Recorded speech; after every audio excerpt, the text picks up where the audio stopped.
Un anciano observa el río desde la orilla. El agua fluye incesante, llevándose consigo las hojas muertas del otoño. No dice nada, simplemente contempla, y en ese silencio, una revelación que transformaría el destino de 1.000 millones de almas durante 25 siglos. Bienvenidos una noche más a Somnialis, viajeros nocturnos. ¿Desde qué rincón del mundo nos acompañas esta noche? Cuéntanos en los comentarios. Acomódate. Apaga las luces si aún no lo has hecho. Cierra los ojos. Deja que el peso del día se disuelva. Esta noche viajaremos a una China que agonizaba. Una época de caos donde los reinos se devoraban entre sí como bestias hambrientas. Y en medio de ese infierno de espadas y traiciones, un hombre decidió que la única revolución posible era la del corazón humano. Estamos en el siglo VI a.C. Mientras en Occidente Pitágoras descubría los secretos de los números y en Persia Zoroastro hablaba del eterno conflicto entre luz y oscuridad, en el corazón de China un maestro llamado Kongqiu, que el mundo conocería como Confucio, caminaba de reino en reino con una propuesta imposible, que la paz no se conquista con ejércitos, sino con virtud, que el orden del mundo comienza en el orden del alma.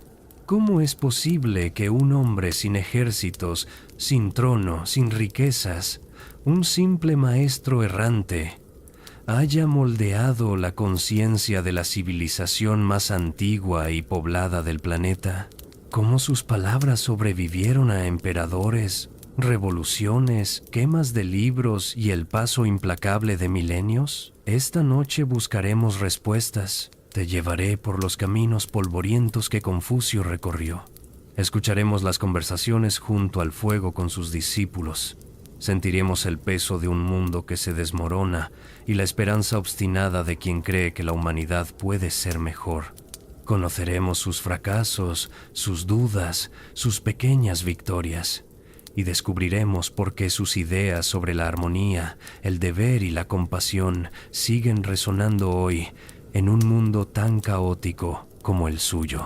Cada palabra que escucharás está fundamentada en los textos antiguos, las analectas, los anales de primavera y otoño, las crónicas de la dinastía Zhou, los registros históricos de Sima Qian.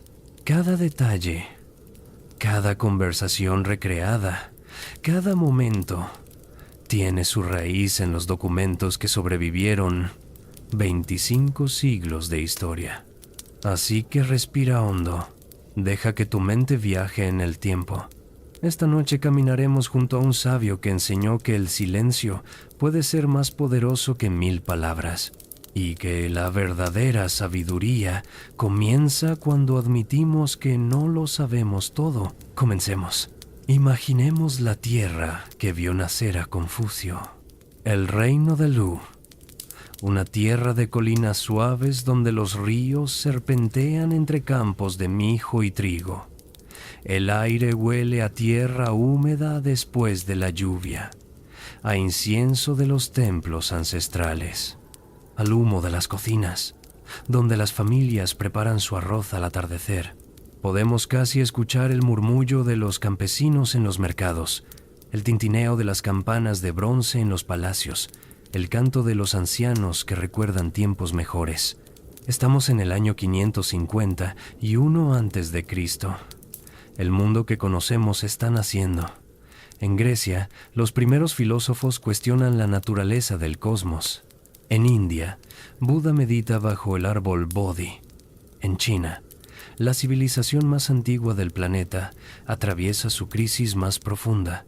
La dinastía Zhou, que había gobernado durante 5 siglos, se desmorona. Los reyes ya no son más que títulos vacíos. El poder real está en manos de cientos de señores feudales que luchan entre sí sin piedad. Es el comienzo de lo que los historiadores llamarían el período de primavera y otoño, un nombre poético para una época de sangre y hierro. En este mundo fragmentado nace Kong Chu, en la pequeña aldea de Zhou, en el reino de Lu. Las crónicas nos dicen que su padre, Xu Lianghe, era un guerrero de rango menor, un hombre de más de 70 años que había sobrevivido a incontables batallas. Su madre, Yan Zhengsai, apenas tenía 16 años cuando dio a luz un matrimonio desigual, quizás un segundo matrimonio, o quizás algo menos formal. Los registros son esquivos en este punto. El padre muere cuando el niño tiene apenas 3 años. Imaginemos a esa joven madre, casi una niña, ella misma, sola en un mundo de hombres, sin fortuna, sin protección, con un hijo que alimentar. Las leyes de la época no eran amables con las viudas, especialmente con aquellas cuyo matrimonio había sido cuestionado por las familias aristocráticas. Yan Zhengsai enseña a su hijo lo único que tiene, la memoria de la grandeza pasada. Le cuenta historias del duque de Zhou, el legendario estadista que había establecido los rituales y la música que dieron forma a la civilización china siglos atrás. Le habla de un tiempo en que los gobernantes eran sabios y virtuosos, en que el cielo y la tierra estaban en armonía. Hijo mío, podemos imaginarla diciendo mientras prepara la cena en su humilde hogar: naciste en tiempos oscuros, pero recuerda, la oscuridad no es eterna. Nuestros ancestros construyeron algo hermoso, algo que vale la pena recordar. El niño Kongqiu escucha, y algo en esas historias prende fuego en su corazón. Según las analectas, el libro que recopilaría las enseñanzas del maestro, Confucio recordaría más tarde: a los 15 años puse mi corazón en el aprendizaje, pero mucho antes de eso ya era un niño extraño. Mientras otros jugaban con espadas de madera imaginando batallas, él organizaba vasijas y tazas en complejas ceremonias rituales. Imitaba los gestos de los sacerdotes, memorizaba los antiguos poemas. Sus vecinos debían mirarlo con curiosidad, quizás con preocupación. Ese niño vive en el pasado, podrían haber murmurado. El mundo necesita guerreros, no soñadores. Pero Kongqiu no soñaba con el pasado, soñaba con un futuro donde el pasado volviera a tener sentido. La geografía de Lu moldea su pensamiento tanto como su madre. Es un reino pequeño, apenas 150 kilómetros de norte a sur, pero es el corazón cultural de China. Allí se conservan los archivos más antiguos, los rituales más puros, la música más refinada. Lu es como un museo viviente de la dinastía Zhou en su apogeo. Los ríos Ji y Xi cruzan la región. Las montañas Tai, consideradas sagradas, se elevan al norte. En las laderas, bosques de pinos y cipreses susurran con el viento. Los campesinos cultivan mijo, trigo y cáñamo. En los pantanos se recoge la hierba para tejer esteras. La tierra es fértil pero no abundante, rica pero no ostentosa. Es una tierra que enseña moderación. Kongqiu crece ayudando a su madre. Trabaja como pastor, como ayudante en almacenes de granos. Los registros históricos de Sima Qian mencionan que aprendió a realizar toda clase de tareas humildes: contabilidad, organización de rituales funerarios, supervisión de graneros. No hay trabajo demasiado bajo para quien busca comprender el mundo, diría después. A los 19 años se casa con Qiguan,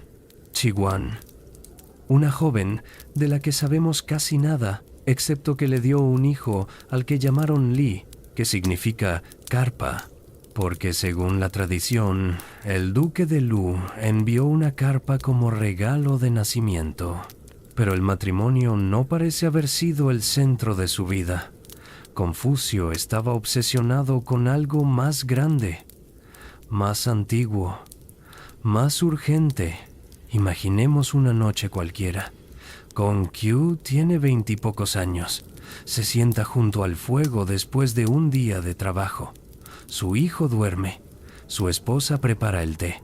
Él desenrolla un manuscrito antiguo, uno de los clásicos que ha estado estudiando en secreto, y lee a la luz temblorosa de una lámpara de aceite.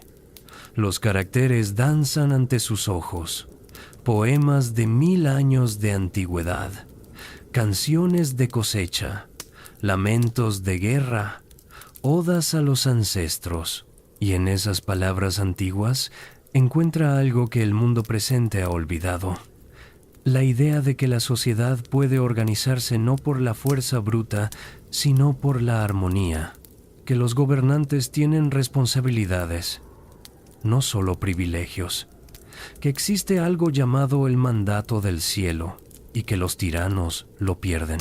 Si los antiguos pudieron crear orden del caos, piensa, ¿por qué nosotros no?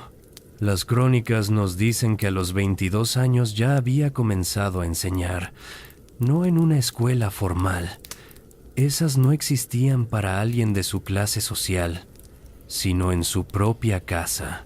Estudiantes que habían escuchado hablar de este joven extraño que memorizaba los rituales antiguos comenzaron a aparecer. Pagaban lo que podían: un trozo de carne seca, algunas monedas de cobre, a veces solo su atención. Confucio aceptaba a todos. Nunca he rechazado instrucción a quien viniera con un simple regalo de carne seca, diría después en las Analectas. No importaba si eran nobles o plebeyos, ricos o pobres. Lo único que importaba era el deseo sincero de aprender. Esta era una idea revolucionaria. En una sociedad estratificada donde el conocimiento era monopolio de la aristocracia, donde los rituales y los textos antiguos se guardaban celosamente en los templos y palacios, un hombre común estaba diciendo: el conocimiento debe estar disponible para quien lo busque con corazón sincero. Pero, ¿qué enseñaba exactamente? Podemos imaginarlo caminando con sus primeros estudiantes por los campos de Lu. El sol se pone tiñendo el cielo de naranja y púrpura. Hablan mientras regresan a la aldea. «Maestro», pregunta uno de ellos. Quizás un joven llamado Silu, que aparecería después en las Analectas como uno de sus discípulos más cercanos. Todos hablan de convertirse en guerreros, de ganar batallas, de acumular riquezas. ¿Por qué usted nos enseña poemas antiguos y rituales olvidados? Confucio se detiene. Recoge una piedra del camino. La observa un momento. «Dime», responde, «¿qué sostiene esta piedra en mi mano?» «Su mano, maestro». «¿Y qué sostiene mi mano?» «Su brazo». «¿Y mi brazo?» «Su cuerpo». «¿Y mi cuerpo?» El estudiante titubea. «La tierra bajo sus pies, maestro». «¿Y la tierra?» El cielo, quizás». Confucio sonríe. Suelta la piedra. Escuchan el sonido seco al golpear el suelo. Todo está conectado, dice. Los rituales no son gestos vacíos, son el reconocimiento de que cada acción tiene consecuencias, cada relación tiene responsabilidades. El hijo hacia el padre, el gobernante hacia el pueblo, el cielo hacia la tierra. Cuando olvidamos estas conexiones, cuando cada hombre actúa solo para sí mismo, el mundo se desmorona. Camina en silencio un momento. Luego añade: los guerreros solo pueden destruir. Los sabios construyen. Y ahora mismo, China necesita constructores más que nunca. En el templo ancestral de Lu se conservan los registros más completos de la dinastía Zhou. Kong Qiu pasa horas, días, años estudiándolos. Aprende los nombres de los antiguos duques, las melodías rituales, los pasos exactos de las danzas ceremoniales, la disposición de las ofrendas, el significado de cada gesto. Los guardianes del templo deben haberlo visto como una presencia constante.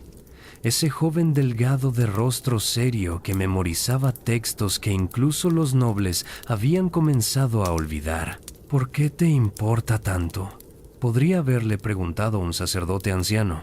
Y Kong Qiu, que aún no se llama Confucio, que aún no es el sabio venerado por millones, respondería con la intensidad de quien ha encontrado su propósito. Porque si olvidamos quiénes fuimos, nunca sabremos quiénes podemos ser. A los 30 años, Kong Qiu ha establecido algo que nadie había visto antes en China, una escuela abierta a todos.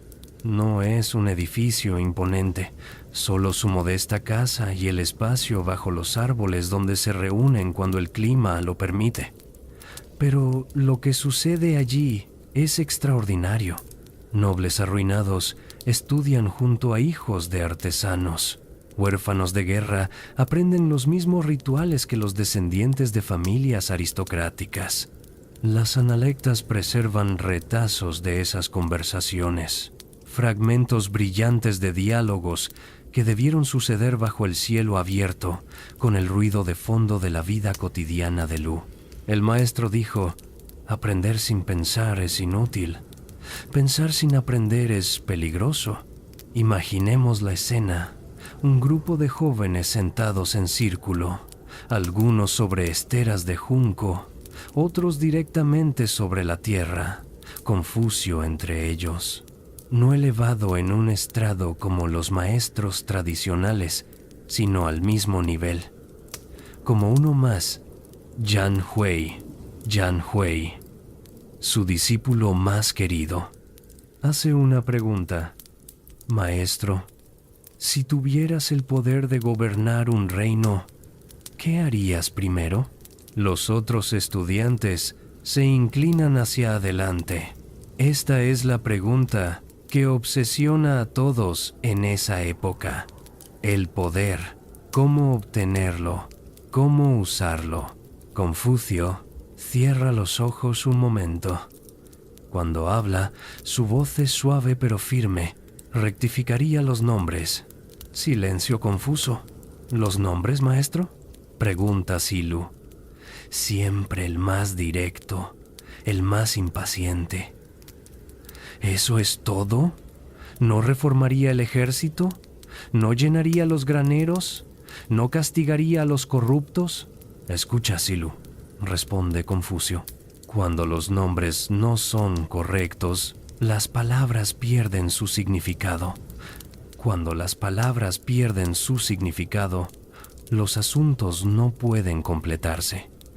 Cuando los asuntos no se completan, los rituales y la música no florecen. Cuando los rituales y la música no florecen, las penas y castigos pierden su propósito. Y cuando las penas y castigos pierden su propósito, el pueblo no sabe dónde poner sus manos y pies. Hace una pausa. Mira a cada uno de sus estudiantes. Si un gobernante se llama a sí mismo padre del pueblo pero actúa como un tirano, el nombre ha perdido su significado. Si un hijo dice honrar a su padre pero lo abandona en su vejez, el nombre ha perdido su significado. La corrupción comienza en el lenguaje. Cuando las palabras dejan de corresponder con la realidad, todo lo demás se derrumba. Esta idea, aparentemente simple, es revolucionaria. Confucio está diciendo que la crisis de China no es solo política o militar, es moral, es semántica, es una crisis de significado. Los registros históricos nos dicen que su reputación comienza a crecer. Funcionarios menores del gobierno de Lu empiezan a consultarlo sobre rituales y ceremonias. Cuando alguien muere y su familia no sabe cómo realizar los ritos funerarios apropiados, llaman a Kongchiu. Cuando hay una boda importante y los nobles han olvidado las canciones antiguas, llaman a Kongchiu. Cuando el duque necesita organizar un sacrificio ancestral y nadie recuerda los pasos exactos de la danza ritual, llaman a Kongchiu. Él nunca rechaza una petición. Cada ceremonia es una oportunidad para enseñar. Cada ritual es una lección sobre el orden y la armonía, pero no es un pedante. Las analectas están llenas de momentos donde Confucio muestra un sentido del humor sutil. Una vez, según el texto, alguien le pregunta, ¿por qué no participa en el gobierno? Su respuesta es aguda. El libro de los documentos dice, sé filial, solo sé filial, y amistoso con tus hermanos, y estarás contribuyendo al gobierno. Esto también es participar en el gobierno. ¿Por qué debo buscar un cargo oficial? En otras palabras, gobernar no es solo ocupar un puesto. Es vivir de manera que transformas a quienes te rodean. Un día, Confucio tiene 34 años. Sucede algo que cambiará su vida.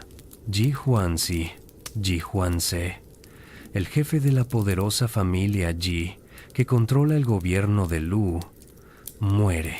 En su lecho de muerte, según las crónicas, dice a su heredero, hay un hombre en Lu que conoce los rituales antiguos mejor que nadie. Su nombre es Kongchiu. Si quieres que nuestro gobierno sea respetado, consúltalo. El nuevo líder, Ji Kangzi, Ji Kanze, envía mensajeros. Imaginemos a Confucio recibiendo la noticia. Sus estudiantes están emocionados. Maestro, por fin tendrá la oportunidad de influir en el gobierno. Podrá implementar sus ideas, pero Confucio no comparte su entusiasmo inmediato. Sabe que el poder corrompe, que los gobiernos están llenos de intrigas, que un sabio puede perderse fácilmente en los pasillos del palacio. Si acepto, piensa, debo hacerlo sin perder mi integridad. Debo ser útil sin convertirme en un adulador. Debo decir la verdad incluso cuando duela. Acepta un puesto menor. Supervisor de graneros públicos. Luego, supervisor de campos y pastos. Trabajos administrativos, humildes, pero los realiza con una diligencia extraordinaria. Las crónicas de la época registran que durante su supervisión los graneros están perfectamente organizados. Los registros son impecables, no hay corrupción, los granjeros reciben trato justo. Los animales están bien cuidados. Cuando el maestro era supervisor de graneros, dice un texto antiguo, dijo, mis cuentas deben estar claras y correctas. Eso es todo.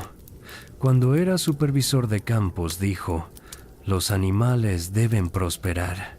Eso es todo. Esta humildad aparente esconde una filosofía profunda. Confucio está demostrando que no hay trabajo indigno, que la excelencia en lo pequeño es la base de la grandeza en lo grande, que un gobernante que no puede administrar un granero con justicia jamás podrá gobernar un reino.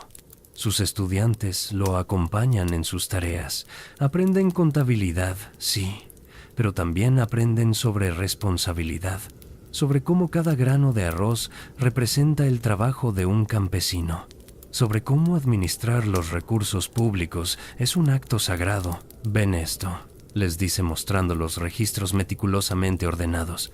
Un error aquí no es solo tinta en papel, es una familia que podría pasar hambre en invierno. Un error aquí es traicionar la confianza del pueblo. Pero mientras Confucio perfecciona su administración de graneros, el mundo exterior se vuelve cada vez más caótico. Los estados vecinos de Lu, Qi al norte, Jin al oeste, Chu al sur, se fortalecen militarmente. Las guerras son constantes. Los campesinos son arrancados de sus campos para convertirse en soldados. Las cosechas se pudren sin manos que las recojan. Los refugiados vagan por los caminos. En el palacio de Lu, los nobles discuten estrategia militar. Algunos proponen alianzas, otros ataques preventivos. Confucio escucha estas conversaciones desde su modesto puesto y siente una frustración creciente. Todos buscan la solución en las armas, piensa. Nadie pregunta por qué hemos llegado a esto. Una noche, reunido con sus discípulos, les cuenta una parábola.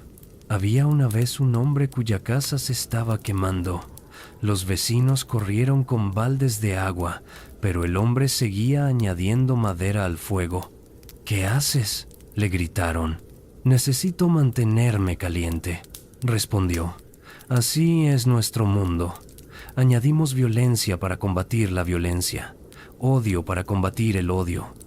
Y nos preguntamos por qué todo arde. Silu, siempre práctico, siempre escéptico, pregunta. Pero maestro, si un ejército invade tu tierra, ¿no debes defenderte? La mejor defensa, responde Confucio, es no dar razones para ser atacado. Un gobernante que trata bien a su pueblo no teme rebeliones. Un Estado que practica la justicia con sus vecinos no despierta enemistades. La violencia es el fracaso de la virtud. ¿Y si el enemigo no entiende de virtud?, insiste Silu. Confucio suspira. Es una pregunta que lo perseguirá toda su vida. La tensión entre lo ideal y lo real, entre lo que debería ser y lo que es. Entonces debemos defendernos, admite finalmente. Pero nunca olvidemos que la guerra es una tragedia, no una gloria, un fracaso, no un triunfo. Pasan los años. Confucio asciende a puestos ligeramente más importantes. Nunca alcanza los círculos del poder real, pero su influencia crece de manera sutil. Los jóvenes nobles que estudiaron con él comienzan a ocupar posiciones. Algunos se convierten en consejeros, otros en administradores, y llevan consigo las enseñanzas del maestro. Pequeños cambios, un decreto más justo aquí, una ceremonia realizada con dignidad allá. No es la revolución que Confucio soñaba, pero son semillas. Pequeñas semillas plantadas en tierra fértil. Las analectas registran un momento revelador. Alguien le pregunta, maestro, si tuviera que resumir toda su enseñanza en una sola palabra, ¿cuál sería? Confucio no duda. Shu, la palabra es difícil de traducir. Reciprocidad, empatía, consideración mutua, imaginar cómo se siente el otro. No hagas a otros lo que no quieres que te hagan a ti, explica. Esta es la base de todo, familia, gobierno, sociedad. Si cada persona practicara Shu, si cada uno de nosotros pudiera sentir el hambre del hambriento, el miedo del asustado, la soledad del abandonado, ¿cómo podríamos hacer daño? Es una idea simple, tan simple que suena ingenua. Pero Confucio sabe que lo simple no es fácil, que imaginar el sufrimiento ajeno requiere disciplina, práctica, ritual. Por eso estudiamos. Dice a sus discípulos, no para memorizar palabras muertas, sino para entrenar el corazón en la compasión. A los 50 años, Confucio alcanza por fin un puesto significativo, ministro de justicia de Lu. Es el año 501 a.C., medio siglo de vida, décadas enseñando, administrando graneros, perfeccionando rituales. Y ahora, finalmente, tiene la oportunidad de implementar sus ideas en un nivel que podría transformar el reino. Las crónicas nos dicen que su impacto es inmediato. Imaginemos los primeros días. Confucio llega al tribunal donde se administra justicia. Durante años, ese lugar ha sido sinónimo de arbitrariedad. Los nobles poderosos escapan de cualquier consecuencia. Los pobres son castigados por ofensas menores con severidad brutal. La ley es un instrumento de opresión, no de justicia. Confucio se sienta en el estrado del juez. Su primer caso es revelador. Un noble menor es acusado de apropiarse de tierras comunales. La evidencia es clara. Los testimonios de los campesinos concordantes, pero el acusado es primo del jefe de la familia Ji. Nadie espera que sea castigado. El noble se presenta con arrogancia. «Esto es un malentendido», dice desdeñosamente. «Esos campesinos no entienden las complejidades de la propiedad». Confucio lo escucha en silencio. Luego se vuelve hacia los campesinos. Cuéntenme su versión.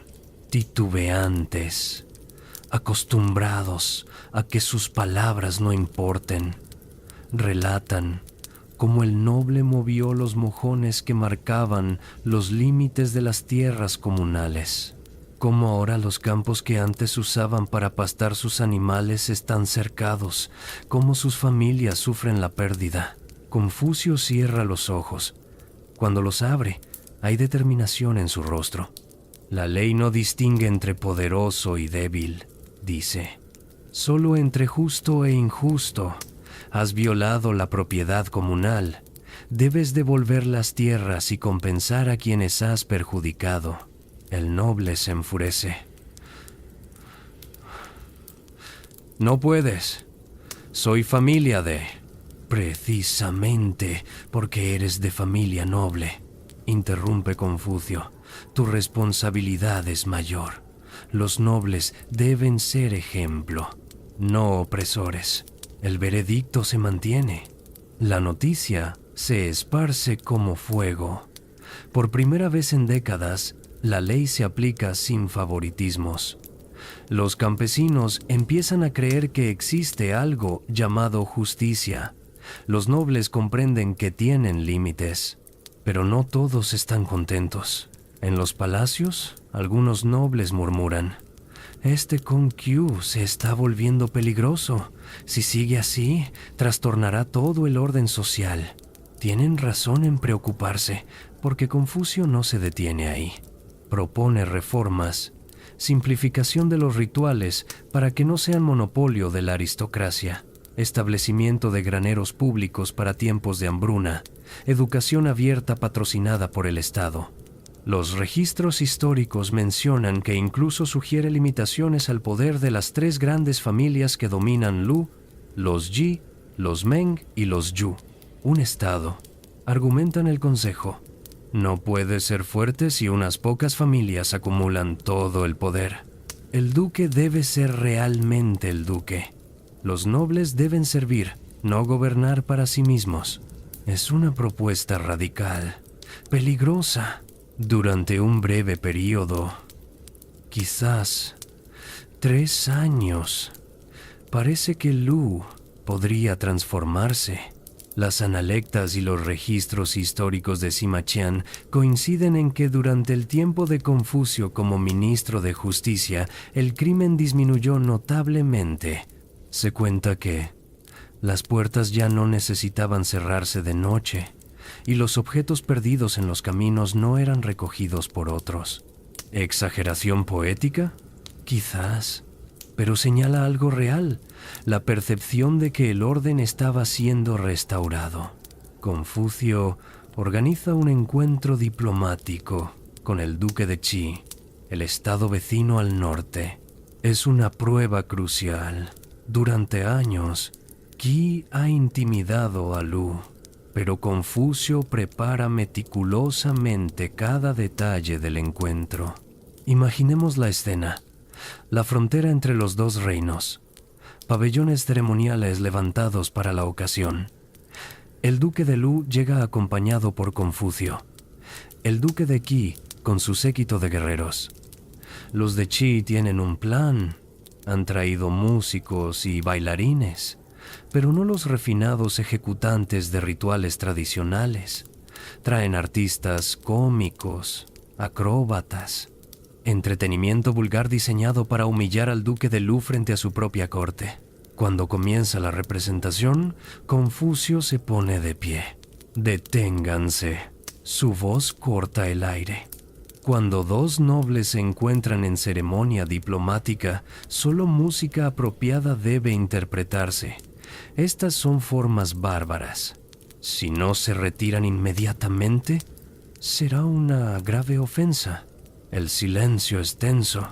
Los músicos de aquí miran a su duque. Este, sorprendido por la firmeza de Confucio, hace un gesto. Los artistas se retiran. Las crónicas dicen que el duque de Qi quedó tan impresionado por el conocimiento ritual de Confucio y su valentía que terminó devolviendo territorios que había tomado de Lu años atrás, no por miedo a las armas de Lu, sino por respeto a su dignidad restaurada. La virtud, dice después Confucio a sus discípulos, es más poderosa que 1000 espadas. Pero los enemigos se acumulan. Las grandes familias ven en Confucio una amenaza. Los militaristas lo consideran un soñador peligroso. Los cínicos se burlan de su insistencia en los rituales y la moralidad. Y entonces viene el golpe definitivo. El duque de Qi, el mismo que había quedado impresionado por Confucio, decide que un Lu fuerte es peligroso para Qi. Envía un regalo al duque de Lu. 80 mujeres hermosas entrenadas en música y danza, caballos magníficos, riquezas. Es una trampa brillante. ¿Cómo rechazar tal generosidad sin ofender aquí? El duque de Lu acepta. Y como los regalos eran personales para él, los señores de las familias Ji, Meng y Shu no protestan. De hecho, están encantados. Las mujeres llegan, las fiestas comienzan. Los asuntos de Estado son olvidados. Confucio observa con creciente desesperación. Intenta aconsejar al duque. Le recuerda sus deberes, pero sus palabras caen en oídos sordos. El duque está demasiado entretenido, demasiado distraído. Durante 3 días, el duque no atiende los asuntos de gobierno. No realiza los sacrificios ancestrales programados. Viola los protocolos rituales. Las analectas preservan el momento de la decisión de Confucio. Cuando llega el día del sacrificio y el duque no aparece. Cuando queda claro que el entretenimiento importa más que el deber, Confucio comprende que ha perdido. Si el gobernante no gobierna, dice a sus discípulos más cercanos, ¿qué puede hacer un ministro? Yan Hui le suplica que sea paciente, que espere, que el duque volverá en sí. Pero Confucio sacude la cabeza. Un árbol podrido no puede tallarse, una pared de estiércol no puede enlucirse, ya no hay nada que hacer aquí. Tiene 54 años.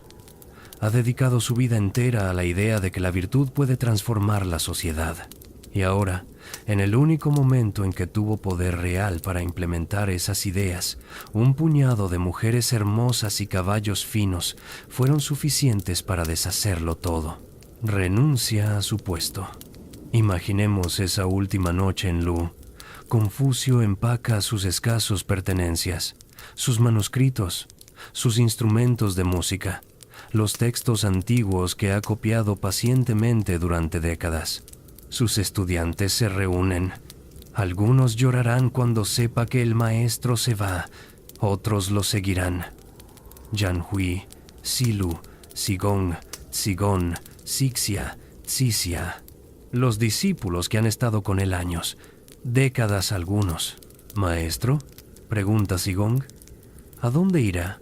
Confucio mira hacia el camino que se pierde en la oscuridad. A buscar un gobernante que quiera escuchar. Responde. En algún lugar de China debe haber un duque, un marqués, un rey, que comprenda que el poder sin virtud es vacío, que una espada sin sabiduría solo trae ruina. ¿Y si no existe tal gobernante?, pregunta Silu, siempre el pragmático. Confucio sonríe con tristeza. Entonces habremos caminado mucho, visto mucho, aprendido mucho, y quizás, solo quizás, nuestras enseñanzas sobrevivirán, incluso si nosotros fracasamos. Al alba abandona Lu. No volverá durante 14 años. Comienza lo que las crónicas llaman los años de peregrinaje. El período más difícil de su vida, pero también quizás el más importante, porque en esos años de fracaso aparente, Confucio y sus discípulos condensarán las ideas que transformarán China y eventualmente gran parte del mundo. El polvo del camino se pega a las sandalias. El sol abrasa durante el día. Las noches son frías en las posadas baratas, cuando pueden permitirse una posada. Confucio tiene 55 años cuando comienza su peregrinaje. Sus discípulos más leales lo acompañan. Viajan en carros destartalados, duermen donde pueden, comen lo que les ofrecen. Imaginemos el pequeño grupo avanzando por los caminos de tierra de la China antigua. No son impresionantes. Un anciano de barba cada vez más blanca, una docena de hombres jóvenes, sin ejército, sin riquezas, solo sus libros, sus instrumentos musicales y una convicción obstinada de que en algún lugar alguien escuchará. Su primer destino es Wei, un estado poderoso al oeste. El gobernante, el duque Ling, tiene reputación de culto. Confucio tiene esperanzas. Las crónicas nos dicen que el duque los recibe con cortesía, les da alojamiento, un estipendio modesto. Confucio puede exponer sus ideas en la corte. Un gobierno virtuoso, explica Confucio ante los nobles reunidos, no se sostiene por la fuerza, sino por el ejemplo. Cuando el gobernante es recto, el pueblo lo sigue como el viento dobla la hierba. Cuando el gobernante es corrupto, ninguna cantidad de leyes o castigos puede restaurar el orden. Los nobles asienten educadamente. Algunos toman notas, pero Confucio pronto nota algo. Lo escuchan como quien escucha a un poeta, con aprecio estético, sin intención de cambiar nada. El duque Ling está más interesado en su amante, Nancy, que en reformas de gobierno. Confucio intenta ser diplomático. Acepta incluso reunirse con Nancy cuando ella lo solicita, sabiendo que rechazarla sería un insulto que terminaría su estancia en Wei. El encuentro es tenso. Nancy, bella e inteligente, lo recibe detrás de una cortina de gasa. Confucio se inclina ritualmente. Escuchan el tintineo de sus ornamentos de jade mientras ella devuelve el saludo. He oído mucho sobre el maestro Kong, dice su voz desde detrás de la cortina. Dicen que sabe hacer virtuoso hasta un gobernante corrupto. Confucio mantiene la compostura. El gobernante debe querer ser virtuoso. Nadie puede forzar la virtud en otro, ni siquiera una esposa en su esposo. Hay un tono burlón en su voz, especialmente una esposa en su esposo, responde Confucio. El poder de influencia no es poder de coerción, es el poder del ejemplo silencioso. Cuando sale, Silu está furioso. Maestro, ¿por qué accedió a verla? Su reputación. Confucio lo interrumpe con cansancio. Si me niego, el duque me expulsa. Si acepto, tú me reprochas. Díganme, discípulos, ¿qué debería hacer un hombre que busca hacer el bien en un mundo imperfecto? Permanecen en Wei casi un año, pero queda claro que el duque no implementará ninguna reforma. Confucio parte nuevamente. Los siguientes 13 años son un catálogo de esperanzas y desilusiones. En Song, el ministro de guerra Huan Tuei literalmente intenta matarlo. Las crónicas dicen que Confucio y sus discípulos estaban practicando rituales bajo un gran árbol cuando soldados llegaron a cortarlo para que cayera sobre ellos. Escapan por poco. El cielo me ha dado esta virtud, dice Confucio mientras huyen. ¿Qué puede hacerme Huan Tuei? En Chen quedan atrapados entre 2 ejércitos en guerra. Sin comida durante 7 días, los discípulos enferman. Algunos murmuran contra el maestro. ¿Para esto dejamos nuestros hogares? ¿Para morir de hambre en un camino polvoriento? Solo Yan Hui permanece sereno. Cuando Confucio le pregunta si también él está resentido, responde: Maestro, cuando el camino es verdadero, que el mundo no lo acepte no significa que el camino sea falso. Es el mundo el que está perdido, no nosotros. Confucio lo mira con lágrimas en los ojos. Yan Hui, tú comprendes. En Kai, son confundidos con espías, arrestados, interrogados. Pasan días en una celda oscura antes de que su identidad sea aclarada. En Chu, el rey muestra interés inicial. Les ofrece tierras y un puesto de consejero. Confucio está a punto de aceptar cuando un ministro celoso convence al rey de que Confucio es demasiado idealista, que sus reformas causarían caos. La oferta se retira. Podemos imaginar a Confucio, cada vez más viejo, sentado junto al fuego una noche después de otro rechazo. Tiene 60 años, 62, 65. Su barba es completamente blanca. Su espalda se encorva. Caminar largas distancias le duele. Sigong se sienta junto a él. Maestro, dice suavemente, ¿no es momento de renunciar? Hemos visitado todos los estados importantes. Ninguno nos quiere. Quizás el mundo no está listo para sus enseñanzas. Confucio observa las llamas. Cuando habla, su voz es cansada pero firme. El mundo nunca está listo para la verdad. La verdad no espera conveniencia. Estas enseñanzas, estos rituales, esta insistencia en la virtud, no son para el mundo de hoy. Son para el mundo que debe venir. Y si nosotros no las preservamos, si nos rendimos, ¿quién lo hará? Pero estos años no son solo fracasos, son también el periodo más creativo de Confucio, porque mientras viajan, mientras son rechazados, mientras sufren hambre y peligro, algo extraordinario sucede. Las conversaciones con sus discípulos se profundizan, sin las distracciones del cargo oficial, sin la política de corte. Solo el maestro y sus estudiantes, caminando, hablando, cuestionando las analectas, el libro que preservará su pensamiento. Se forma en estos momentos cada pregunta de un discípulo, cada respuesta del maestro, cada debate junto al camino. Alguien toma notas, alguien memoriza. Las conversaciones se vuelven enseñanzas, las enseñanzas se vuelven textos. Imaginemos una tarde cualquiera. Descansan bajo un sauce. El río fluye cerca. Sixia está copiando un texto antiguo. Silu repara sandalias. Yan Hui medita en silencio. Un discípulo menor, Ran Chiu, pregunta: Maestro, ¿por qué insiste tanto en estudiar los textos antiguos? ¿No deberíamos crear algo nuevo? Confucio cierra los ojos.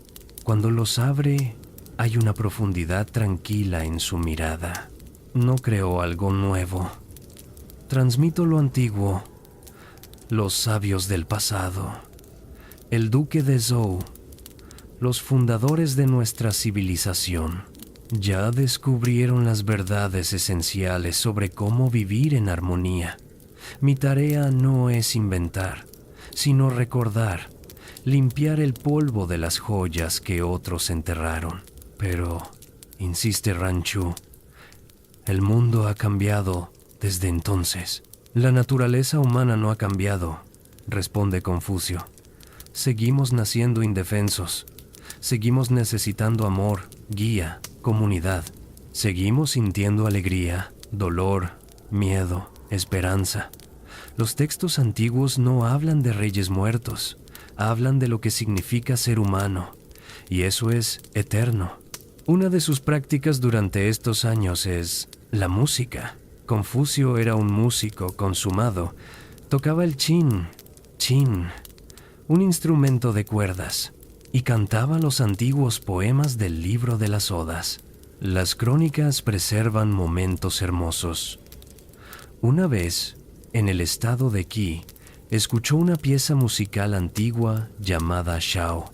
Quedó tan conmovido que, según el texto, durante 3 meses no sintió el sabor de la carne. Cuando sus discípulos le preguntan por qué la música le afecta tanto, responde: la música perfecta refleja la armonía perfecta. Cuando escucho el Shao, escucho el orden del cosmos. Es como recordar algo que olvidé antes de nacer. Enseña a sus discípulos que la música no es entretenimiento, es educación moral. Las melodías apropiadas cultivan emociones apropiadas. Los ritmos correctos alinean el corazón con el orden universal. Cuando la música es correcta, dice, el pueblo es armonioso. Cuando la música es corrupta, estridente, caótica, el pueblo se vuelve violento y confuso. Esta conexión entre estética y ética es fundamental en su pensamiento.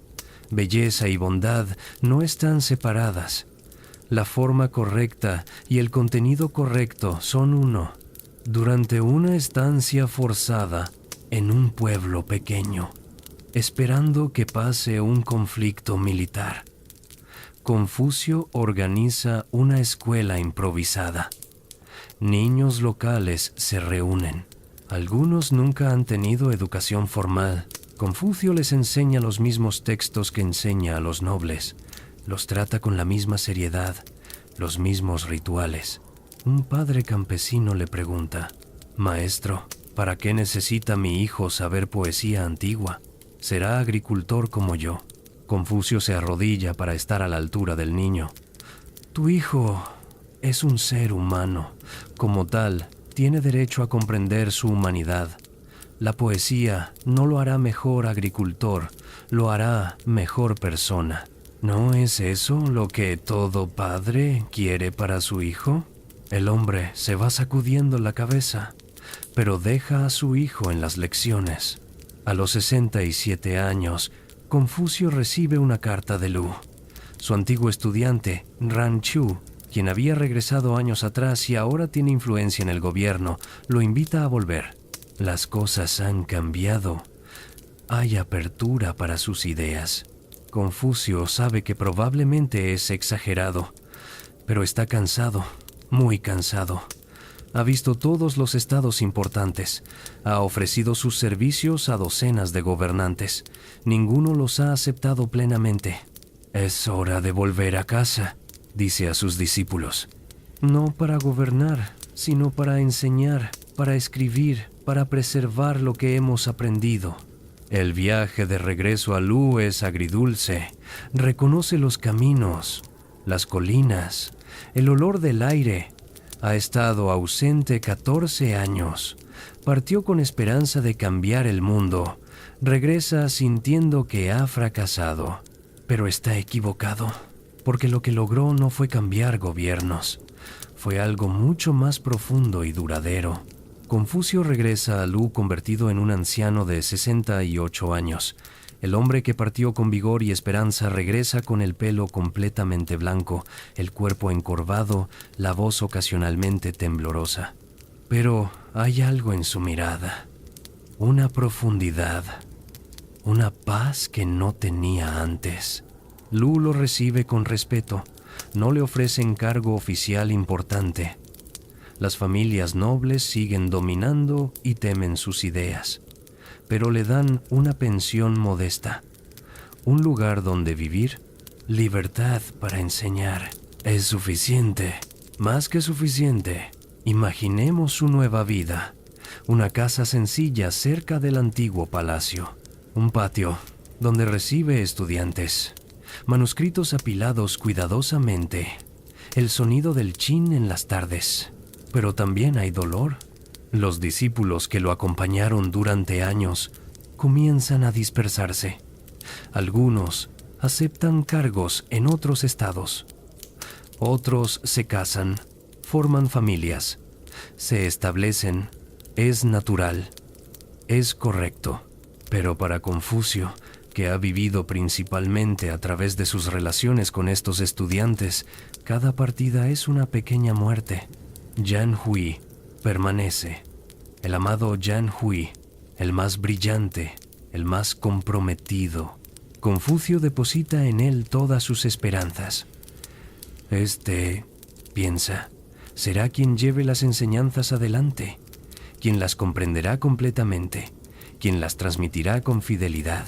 Yan Hui vive en pobreza extrema, un cuenco de arroz al día, un callejón estrecho, sin quejas jamás. ¿No te sientes miserable?, le pregunta Confucio una vez. ¿Miserable? Yan Hui sonríe. Maestro, tengo el privilegio de estudiar con usted, de comprender las enseñanzas de los antiguos, de cultivar mi carácter. ¿Cómo podría sentirme miserable? Confucio lo abraza. Amas el aprendizaje más que yo, dice con los ojos húmedos. Pero entonces lo impensable sucede. Yan Hui enferma. Una fiebre, quizás contraída durante los años de peregrinaje, quizás debilitado por años de privación. Empeora rápidamente. Confucio lo visita diariamente. Le lleva caldo, le recita poemas antiguos, le sostiene la mano. Descansa, le dice. Te recuperarás. Aún tienes mucho que hacer, pero Yan Hui sabe la verdad. Maestro, susurra, he tenido la fortuna de conocerlo, de aprender, de comprender. Si muero ahora, no muero en vano. Muere a los 41 años. Las analectas preservan el grito de Confucio cuando recibe la noticia. El cielo me ha destruido. El cielo me ha destruido. Sus discípulos nunca lo habían visto así, sollozando, golpeándose el pecho, inconsolable. Maestro, intentan calmarlo. Todos debemos morir. No comprenden, grita. No era solo un estudiante. Era la esperanza.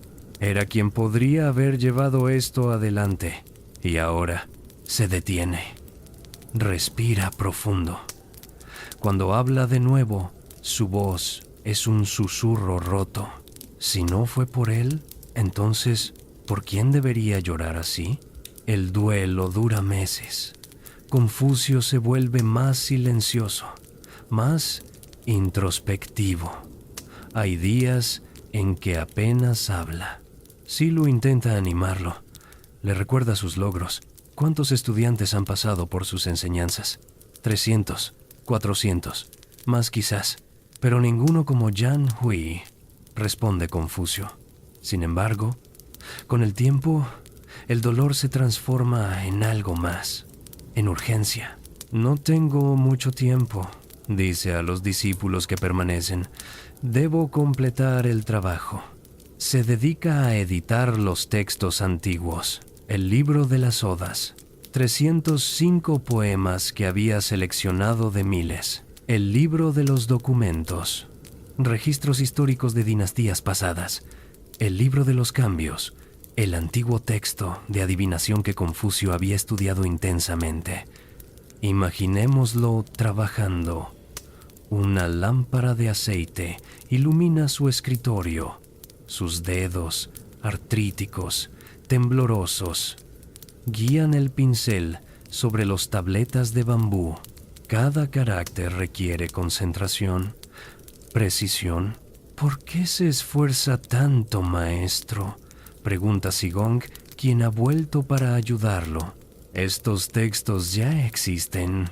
¿Existen en fragmentos?, responde Confucio sin levantar la vista. Dispersos, corruptos.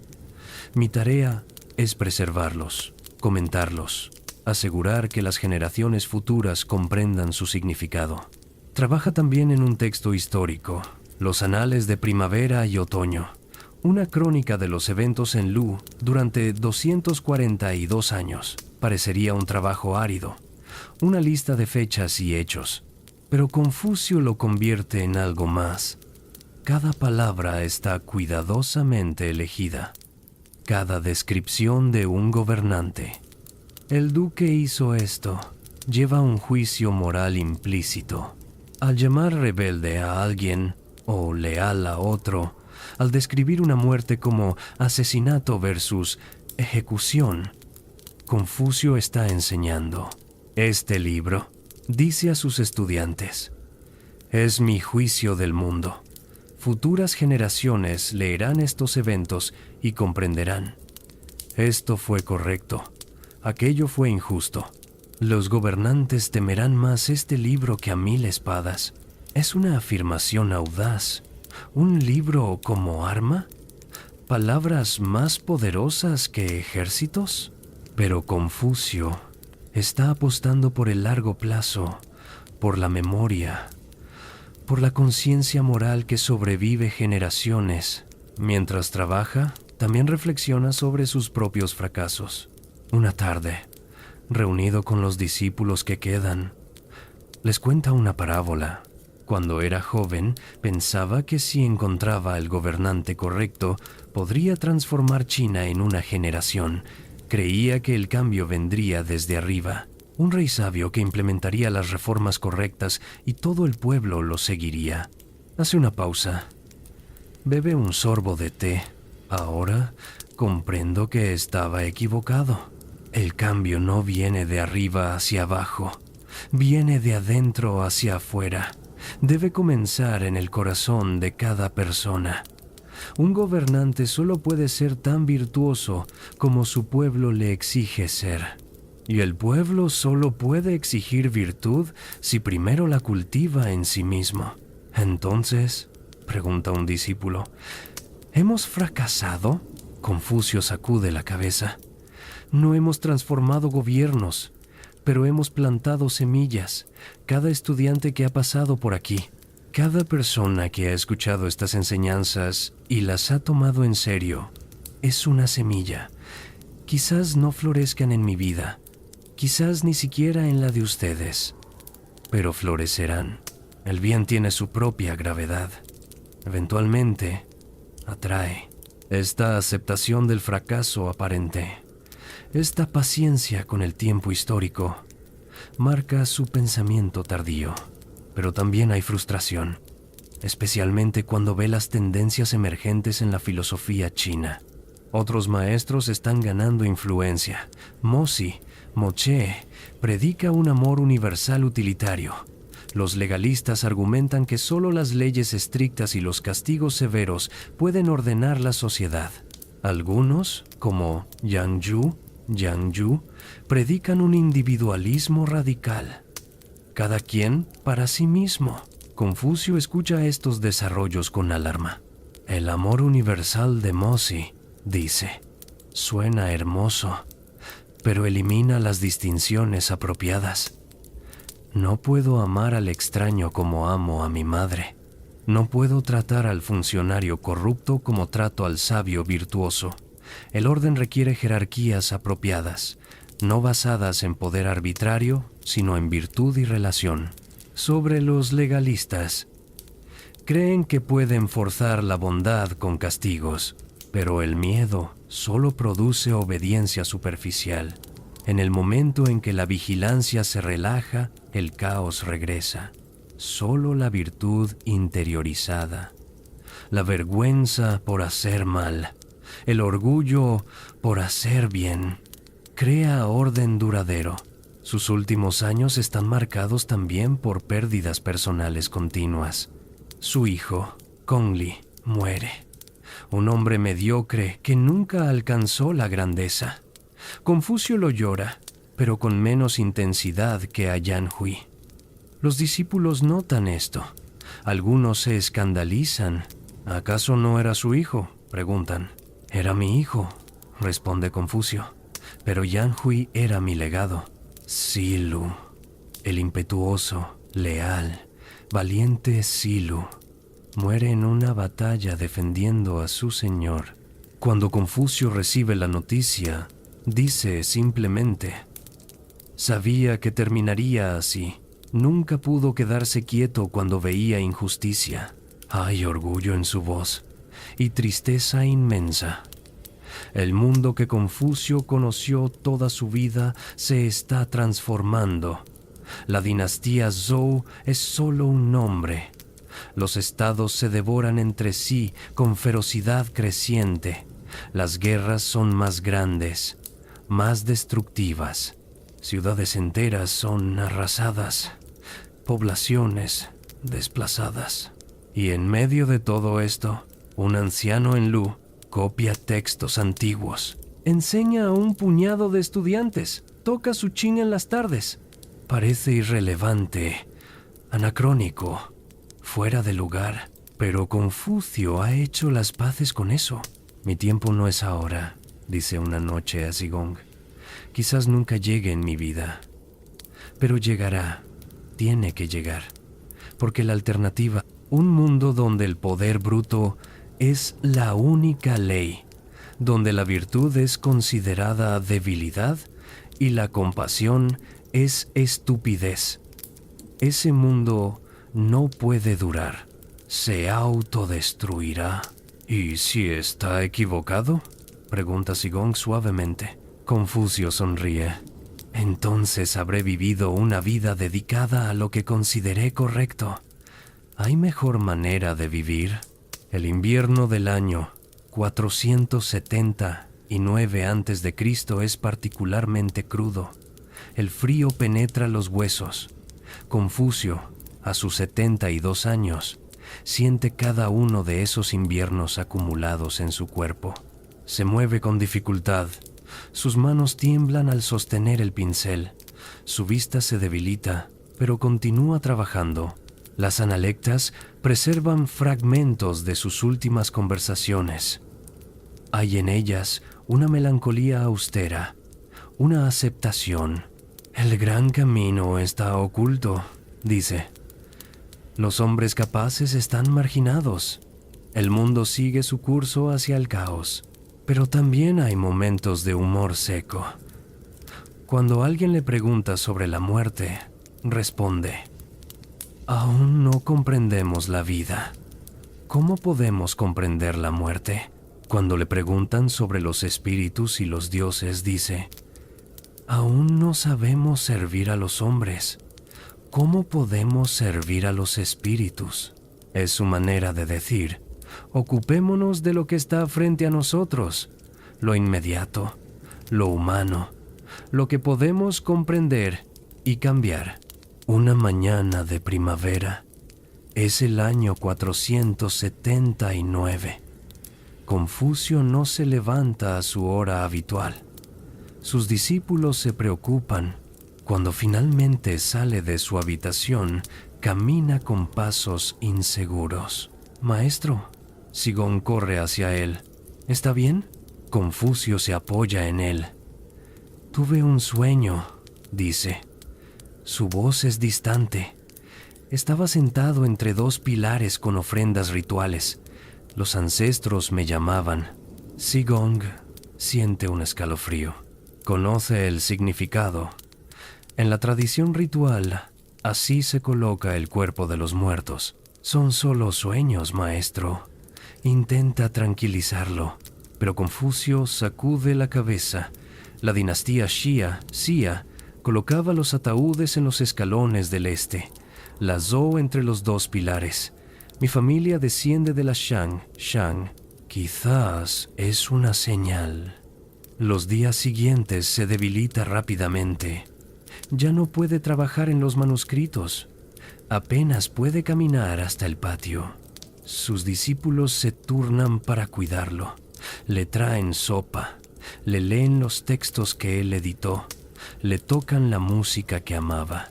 Una tarde, Zigong está sentado junto a su lecho. Confucio le toma la mano. Zigong, dice, has sido un estudiante leal, un amigo verdadero. Maestro, no hable así, se recuperará. Confucio sonríe débilmente. El cielo me dio una tarea: preservar las enseñanzas de los antiguos, transmitir el camino. ¿La completé? No lo sé. Hice lo que pude. Hizo más que nadie, responde Zigong con lágrimas en los ojos. Nadie es poco, susurra Confucio. Nadie es muy poco cuando se mide contra la eternidad. Cierra los ojos. Respira superficialmente. Los discípulos se reúnen, encienden incienso, cantan los himnos antiguos que Confucio les enseñó. En la mañana del 11º día del cuarto mes lunar del año 479 a.C., Kong-Qiu, conocido como Confucio, muere rodeado de sus estudiantes. Tiene 72 años. Ha dedicado más de 50 años a enseñar. Ha viajado por toda China buscando un gobernante que escuche. Ha editado los textos clásicos. Ha formado cientos de estudiantes. Y, según los estándares convencionales, ha fracasado. No transformó ningún gobierno. No estableció ninguna dinastía de pensamiento institucionalizada. No acumuló riquezas o poder. Sus discípulos lo entierran con los rituales apropiados al norte de la ciudad de Khufu, Chufu. Construyen chozas simples cerca de la tumba. Permanecen allí 3 años en luto, como el ritual indica que un hijo debe hacer por su padre. Zigong permanece 6 años, solo, cultivando un huerto junto a la tumba, meditando. ¿Qué haces aquí?, le pregunta un viajero que pasa. Honro a mi maestro, responde Zigong, pero está muerto. Zigong levanta la vista. El cuerpo murió. Las enseñanzas viven. Y tiene razón, porque algo extraordinario comienza a suceder. Los estudiantes de Confucio se dispersan por China. Algunos ocupan cargos en gobiernos. Otros establecen sus propias escuelas. Todos llevan consigo las enseñanzas. Zixia se establece en el oeste y enseña a cientos de estudiantes. Ziyu Tseyo en el sur. Zigong viaja por los estados mayores, ganando influencia y riqueza, pero siempre mencionando a su maestro. Todo lo que soy, dice en las cortes donde es recibido con honores. Lo aprendí de Kongqiu, un hombre que murió pobre, pero rico en sabiduría. Los textos que Confucio editó comienzan a circular: el libro de las odas, el libro de los documentos, los anales de primavera y otoño. Los eruditos los estudian, los memorizan, los copian. Y el más importante de todos, las analectas, las conversaciones y dichos de Confucio, recopilados por sus discípulos. Frases breves, diálogos concisos, nada sistemático, nada elaborado, pero en esa simplicidad, una potencia tremenda. No hagas a otros lo que no quieras que te hagan. Cuando veas a un hombre de virtud, piensa en igualarlo. Cuando veas a un hombre sin virtud, examínate a ti mismo. El hombre superior busca en sí mismo. El hombre inferior busca en otros. Si tu deseo es la bondad, entonces la bondad está a tu alcance. Frases que cualquiera puede entender, que cualquiera puede intentar vivir. Durante los siguientes siglos, mientras China se hunde más profundamente en el caos del período de los reinos combatientes, mientras ejércitos de cientos de miles se masacran mutuamente, mientras los filósofos debaten sobre cómo traer orden, las enseñanzas de Confucio persisten, no de manera triunfal, no de manera obvia, como una melodía suave que se mantiene debajo del estruendo de las batallas, como una luz pequeña que no se apaga incluso en la noche más oscura. 200 años después de su muerte, el estado de Qin conquista todos los demás estados. China se unifica bajo el primer emperador. Es un gobierno brutal. legalista, basado en el miedo y el control absoluto. El primer emperador odia las enseñanzas de Confucio. ¿Virtud? ¿Rituales? ¿Compasión? Se burla. Debilidad. Solo las leyes estrictas y los castigos severos mantienen el orden. Ordena quemar los libros, especialmente los textos que Confucio editó, especialmente las enseñanzas que hablan de moralidad y deber del gobernante hacia el pueblo. Cientos de eruditos que se niegan a entregar los textos son ejecutados, enterrados vivos según algunas crónicas. Los libros arden. El humo asciende sobre China. Parece el fin. El triunfo final del poder sobre la virtud, de la espada sobre la palabra. Pero los eruditos han memorizado los textos, los han escondido en paredes falsas, enterrado en campos, confiado a discípulos secretos. Y cuando la dinastía Qin colapsa, apenas 15 años después de su brutal unificación, cuando la dinastía Han surge de las cenizas, los textos reaparecen lentamente, pacientemente, como semillas que esperaron bajo tierra el momento correcto para germinar. Los emperadores Han, buscando legitimidad, adoptan el confucianismo, no perfectamente, no completamente, mezclado con otras filosofías, adaptado para servir al poder imperial de maneras que Confucio jamás habría aprobado. Pero las semillas esenciales están allí. La idea de que el gobernante tiene responsabilidades, que debe servir al pueblo, no solo gobernar sobre él, que existe algo llamado virtud que trasciende el poder bruto. Durante 2000 años, desde la dinastía Han hasta el final de la dinastía Qing en 1911, el confucianismo será la filosofía oficial de China. Los exámenes imperiales para seleccionar funcionarios estarán basados en los textos que Confucio editó. Millones de estudiantes memorizarán las analectas. Confucio se convertirá en el maestro, el sabio por excelencia. Sus templos se extenderán por toda China. Emperadores le rendirán tributo. Pero también será distorsionado, usado para justificar jerarquías rígidas, para mantener a las mujeres subordinadas, para resistir cambios necesarios. Respeto a los ancestros se convertirá en resistencia al progreso.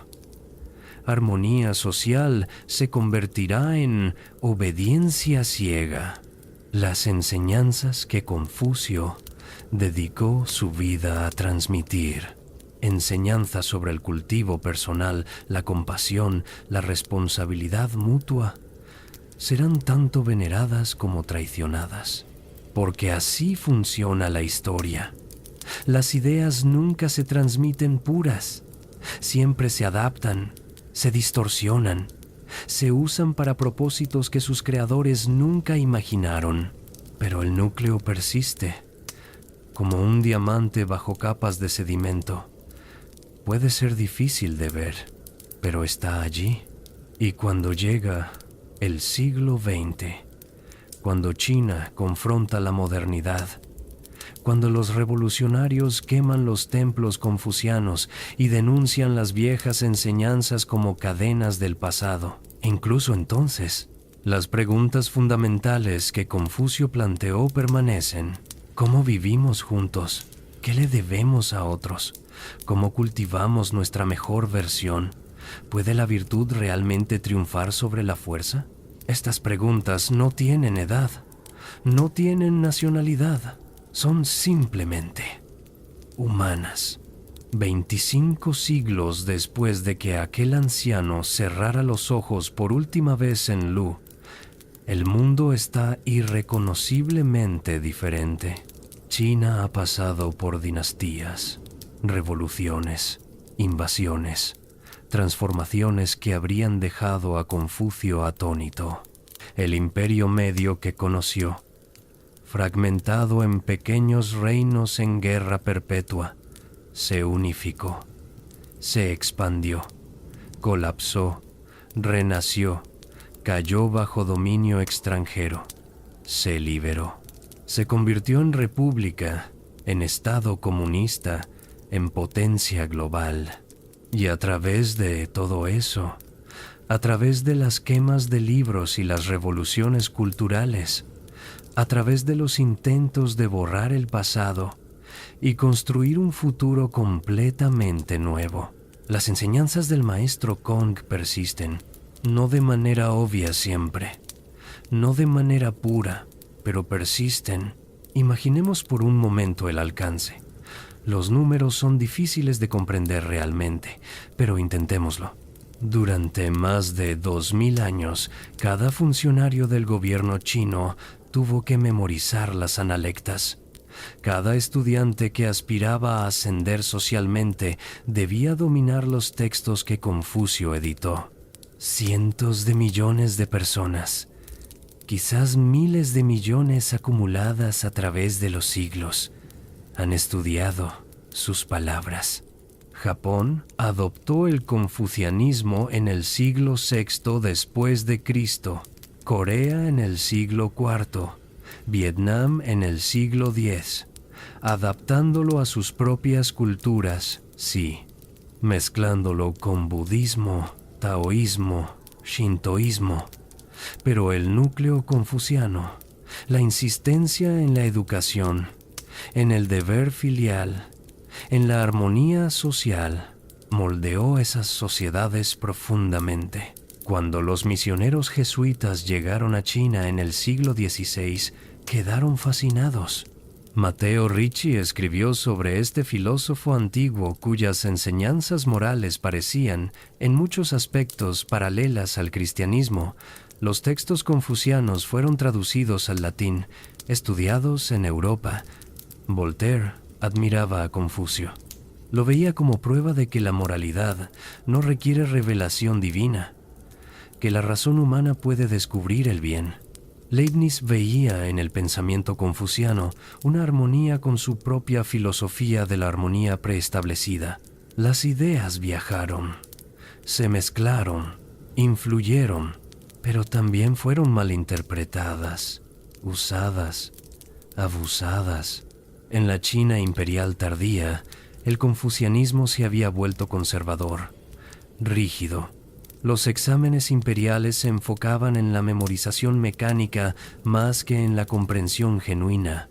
Las jerarquías sociales que el sistema confuciano justificaba se volvieron opresivas. Cuando China confrontó la modernidad occidental en el siglo XIX, cuando fue humillada militarmente por potencias extranjeras, muchos intelectuales chinos culparon al confucianismo. Estas viejas enseñanzas nos mantienen atrapados en el pasado, argumentaban. Mientras Occidente avanza a conciencia y democracia, nosotros memorizamos textos de hace 2000 años. El movimiento del 4 de mayo en 1919 clamó: ¡abajo el confucianismo! ¡Abajo con el viejo orden! Cuando los comunistas tomaron el poder en 1949, Mao Zedong denunció a Confucio como símbolo del feudalismo. Durante la Revolución Cultural de los años 60, las Guardias Rojas vandalizaron templos confucianos, quemaron textos, profanaron su tumba. Hacer tabla rasa del pasado era el grito.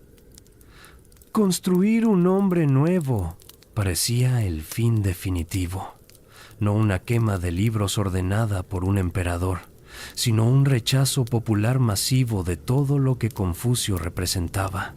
Pero nuevamente, las semillas bajo tierra esperaron, porque incluso mientras denunciaban públicamente el confucianismo, los valores confucianos persistían en las familias, en cómo los padres criaban a sus hijos, en el respeto por la educación, en la importancia dada a las relaciones armoniosas. Puedes intentar erradicar una filosofía de los libros, pero cuando está tejida en la fibra de cómo la gente piensa sobre la familia, el deber, la comunidad, es más difícil de eliminar. Y hoy, en el siglo XXI, hay un renacimiento confuciano en China, el gobierno comunista, que una vez denunció a Confucio, ahora lo promueve. Institutos Confucio se establecen alrededor del mundo para enseñar idioma y cultura china. El socialismo con características chinas incorpora explícitamente valores confucianos de armonía social. Es irónico, es complicado, es profundamente imperfecto, porque este nuevo confucianismo oficial a menudo enfatiza la obediencia al Estado, la jerarquía, el orden, mientras minimiza elementos más radicales de Confucio, su insistencia en que los gobernantes deben merecer su posición a través de la virtud, que el pueblo tiene derecho a rebelarse contra tiranos. Pero incluso en esta forma imperfecta, distorsionada, el hecho de que las enseñanzas sobreviven es notable. Pensemos en lo que Confucio realmente dijo. No lo que siglos de comentaristas han construido sobre él, sino las palabras simples preservadas en las analectas. La persona humana es la que, deseando establecerse a sí misma, establece a otros. Deseando alcanzar logros, ayuda a otros a alcanzarlos. Es empatía radical, es interdependencia. Es el reconocimiento de que mi bienestar está ligado al tuyo. Cuando veas un hombre de virtud, piensa en igualarlo. Cuando veas a un hombre sin virtud, mira hacia adentro y examínate. Es responsabilidad personal, no culpar a otros, no esperar que el cambio venga desde fuera, comenzar contigo mismo. El hombre superior es modesto en su discurso, pero excede en sus acciones. Es integridad. Es vivir tus valores en lugar de solo proclamarlos. ¿Estas ideas son específicamente chinas o son universalmente humanas? La respuesta es ambas. Confucio habló desde una cultura específica, en un momento histórico específico, usando conceptos y terminología que tienen significados particulares en el contexto chino. Pero las preguntas fundamentales que abordó, cómo vivir bien, cómo relacionarnos con otros, cómo cultivar nuestro mejor yo, son preguntas que cada cultura enfrenta. Por eso sus enseñanzas resuenan más allá de China. Por eso filósofos occidentales, pensadores africanos, académicos latinoamericanos encuentran algo valioso en ellas. No porque Confucio tuviera todas las respuestas, sino porque hizo las preguntas correctas, y lo hizo con una humildad notable. Sé lo que sé, dijo. Sé lo que no sé. Ese es el verdadero conocimiento. No afirmaba tener verdades reveladas por los dioses, no pretendía haber descubierto secretos esotéricos. Simplemente decía: los antiguos eran sabios. Estudiemos lo que descubrieron, adaptémoslo a nuestro tiempo, vivámoslo. En nuestro mundo contemporáneo, fragmentado, polarizado, enfrentando crisis que requieren cooperación global, ¿qué podemos aprender de Confucio? Quizás esto, que la transformación social comienza con la transformación personal, que no podemos esperar que los líderes sean virtuosos si nosotros mismos no cultivamos virtud, que las relaciones, familia, amistad, comunidad, son la base de todo orden social, que los rituales, no en el sentido de ceremonias vacías, sino en el sentido de prácticas compartidas que nos conectan, importan. Comer juntos, celebrar juntos, llorar juntos. Estas prácticas tejen el tejido social que la educación no es solo adquisición de habilidades para el mercado laboral, es cultivo del carácter, es aprender a ser plenamente humano, que la música, el arte, la belleza, no son frivolidades, son esenciales para una sociedad saludable, porque moldean nuestras emociones, nuestros valores, nuestra visión de lo que es posible. Confucio no tendría todas las respuestas para nuestros problemas modernos. ¿Cómo podría? Vivió hace 2500 años, pero sus preguntas, sus intuiciones fundamentales sobre la naturaleza humana siguen siendo relevantes, porque en lo esencial no hemos cambiado tanto. Seguimos necesitando amor, comunidad, propósito, significado. Seguimos luchando entre nuestros intereses egoístas y nuestros impulsos altruistas. Seguimos buscando el equilibrio entre libertad individual y responsabilidad social. Seguimos preguntándonos, ¿cómo vivimos una buena vida? Y en esa pregunta eterna, en ese cuestionamiento profundamente humano, la voz de un anciano maestro chino todavía tiene algo que aportar, no como autoridad absoluta, no como dogma, sino como uno de los muchos sabios que ha reflexionado profundamente sobre lo que significa ser humano. Su vida fue, por sus propios estándares, un fracaso. No transformó gobiernos, no estableció un reino de virtud, murió sintiéndose en muchos sentidos derrotado. Pero plantó semillas, y esas semillas, a través de siglos de crecimiento tortuoso, de adaptaciones y distorsiones, de muertes aparentes y renacimientos inesperados, siguen dando fruto. No perfectamente, nunca perfectamente, pero persistentemente, obstinadamente, como la vida misma. Y quizás esa es la lección final, que hacer lo correcto no garantiza éxito inmediato, que vivir con integridad no te protege del fracaso, que la virtud no es una inversión con retorno garantizado, es simplemente la manera correcta de vivir por sí misma, sin calcular recompensas. Si tu deseo es la bondad, dijo Confucio, entonces la bondad está a tu alcance, no en algún futuro lejano, no cuando las circunstancias sean perfectas, sino ahora, aquí, en este momento, en cómo tratamos a la persona frente a nosotros, en la honestidad de nuestras palabras, en el cuidado que ponemos en nuestras acciones.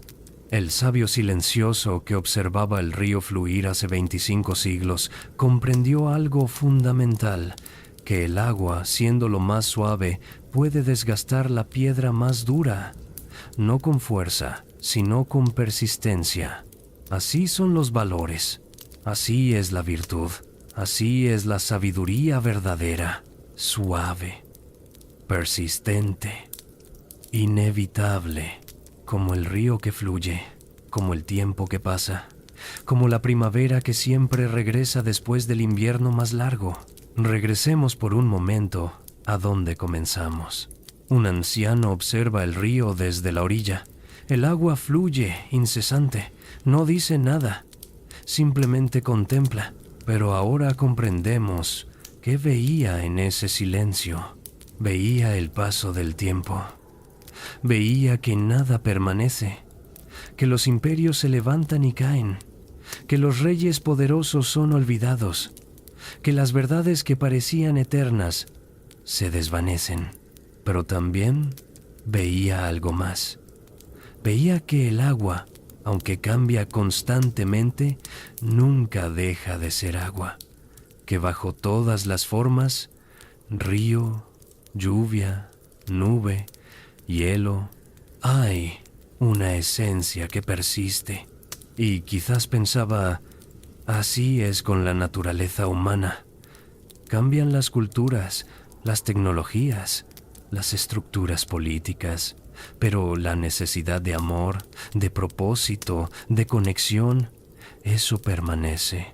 Confucio dedicó su vida a una proposición simple pero radical, que la armonía del mundo comienza en la armonía del corazón individual, que no podemos construir una sociedad justa sin personas justas, que no podemos esperar bondad de los líderes si nosotros mismos no la cultivamos. ¿Tuvo éxito? Depende de cómo midamos el éxito. Si el éxito es transformar tu mundo inmediato, entonces fracasó. Murió sin ver el orden que soñaba. Pero si el éxito es plantar ideas que sobreviven milenios, que siguen inspirando, desafiando, moldeando, entonces su éxito es casi incomparable.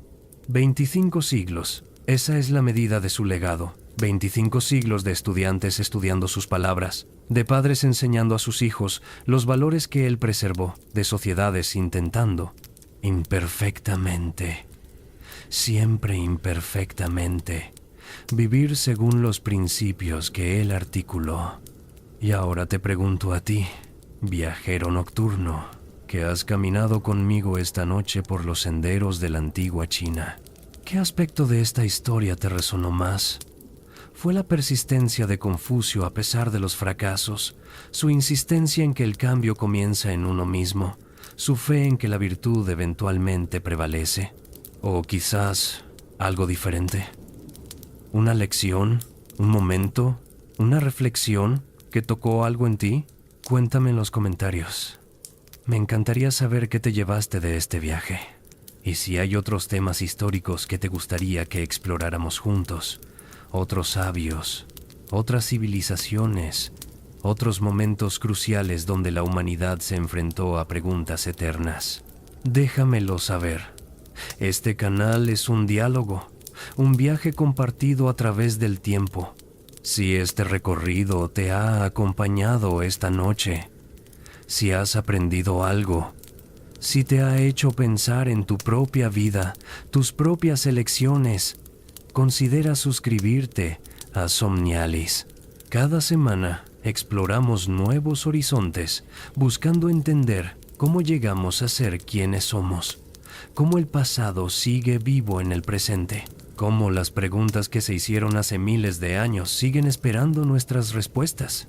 Y ahora, mientras la noche se profundiza, mientras tu cuerpo se rinde al cansancio del día, imagina por última vez ese río que Confucio observaba. Escucha su murmullo constante. Siente la brisa que acariciaba su rostro anciano. El agua fluye, siempre fluye, y en su fluir una sabiduría silenciosa, que el cambio es inevitable, pero que hay cosas, compasión, integridad, búsqueda de significado, que fluyen a través de todas las épocas, que nos conectan con todos los que vinieron antes, con todos los que vendrán después. Eres parte de ese río, tu vida, con sus alegrías y tristezas, sus logros y fracasos, sus preguntas sin respuesta. Es parte de esa corriente infinita de humanidad buscando comprenderse a sí misma. Confucio entendió esto. Por eso no se rindió cuando fracasó. Por eso siguió enseñando cuando nadie escuchaba. Por eso siguió creyendo cuando todo parecía perdido. Porque sabía que las semillas plantadas con amor, incluso si nunca vemos su floración, eventualmente encuentran tierra fértil. Duerme ahora sabiendo esto, que tus esfuerzos por vivir bien, por ser mejor, por tratar a otros con bondad, no son en vano. Incluso si nunca ves su impacto completo, incluso si el mundo no te reconoce, incluso si dudas, las semillas plantadas con integridad siempre encuentran su camino hacia la luz. Que tu sueño sea profundo, Que el río de tus pensamientos fluya suavemente hacia el mar del descanso. Que los sabios antiguos caminen contigo en tus sueños, recordándote que perteneces a algo más grande que tú mismo. Hasta entonces, buenas noches desde Somnialis. Que el pasado te enseñe, que el presente te desafíe y que el futuro te inspire. Duerme bien.